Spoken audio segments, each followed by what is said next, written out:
My name is Tanya Ringel, and my project is Dropping Out Begins with a D, the critique of the traditional grading system and a look at two possible alternatives.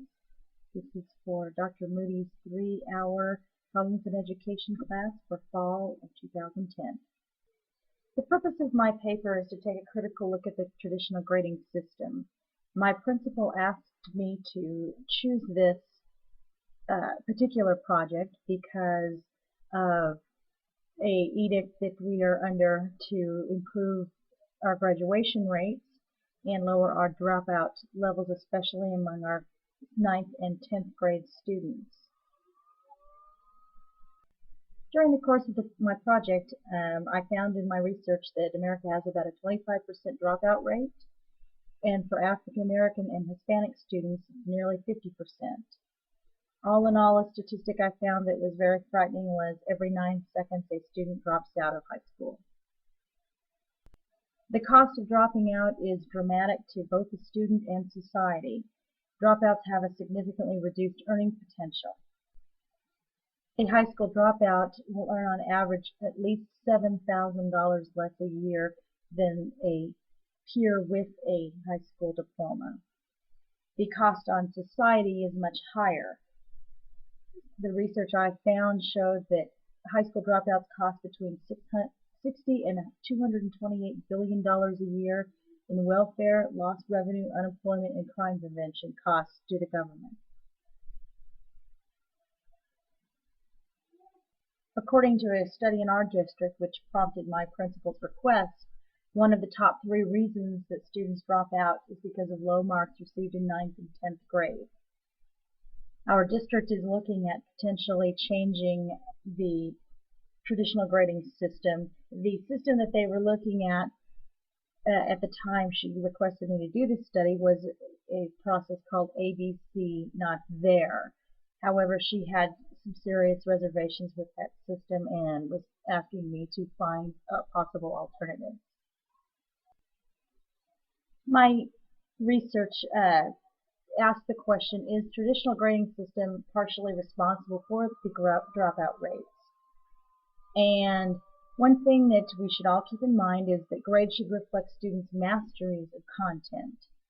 And there are many researchers out there that feel the traditional grading system should be thrown out for one reason or another. One criticism of the traditional grading system is that it is relying on a one-size-fits-all. The rest of education has moved on to differentiated instruction, and rightly so. However, the grading scale of 90 to 100 is an A, 80 to 90, or 89 is a B, and so forth, is taking us 3 giant steps backwards into the one-size-fits-all category of education.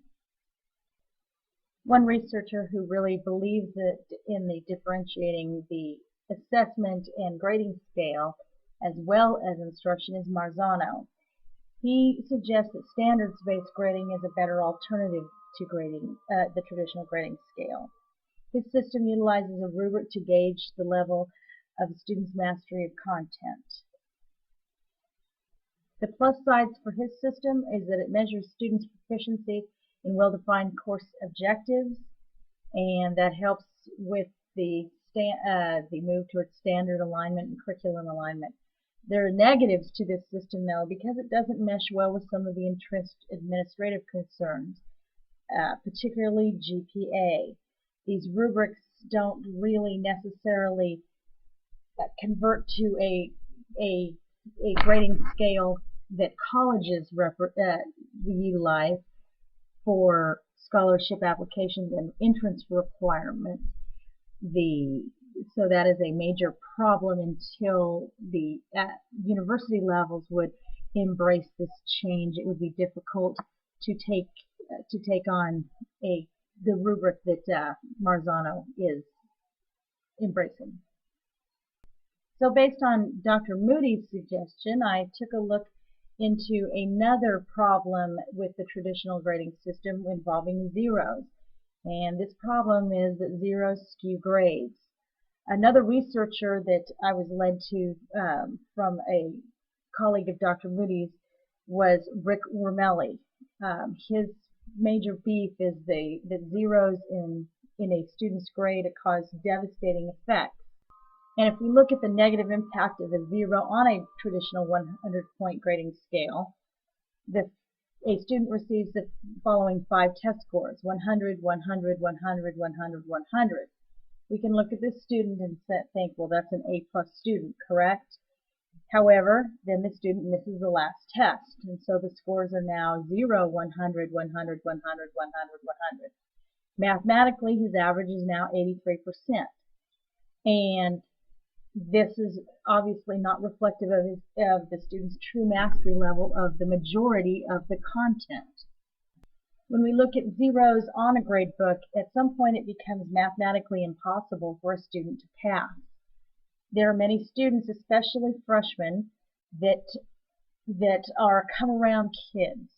And if a student has a true comeback, where he or she becomes interested in school halfway through the semester and begins to do the work, it may still be impossible with all the zeros in the grade book for the student to even pass the course.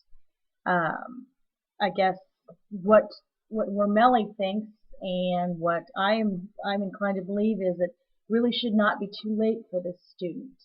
And if we tie this back to the overall dropout rates and the devastation of the dropout on society, is it worth the risk of even discouraging one student to the point of dropping out? Wormelli stated that the lowest possible score that a student should be able to receive should be a 50. And if you do the mathematics on this, it cleans up the problem with the zeros. The same student, 100, 100, 100, 100, 100, and a 50, the average is now a 91%.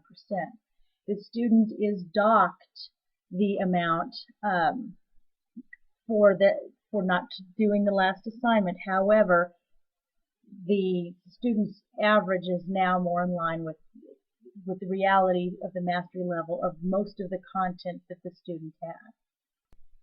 My research paper, there's a lot of mathematical computations that illustrates that by utilizing the system, we do nothing to impact the upper level student achievers. A students will still be A students. B students will still be B students. This really only impacts the students at the lower end.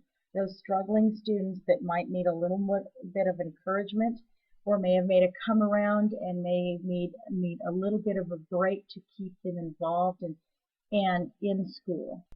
I drank the Kool-Aid enough on this that I am agreeing to pilot a modified version of the Wormelli model next semester in my freshman classes.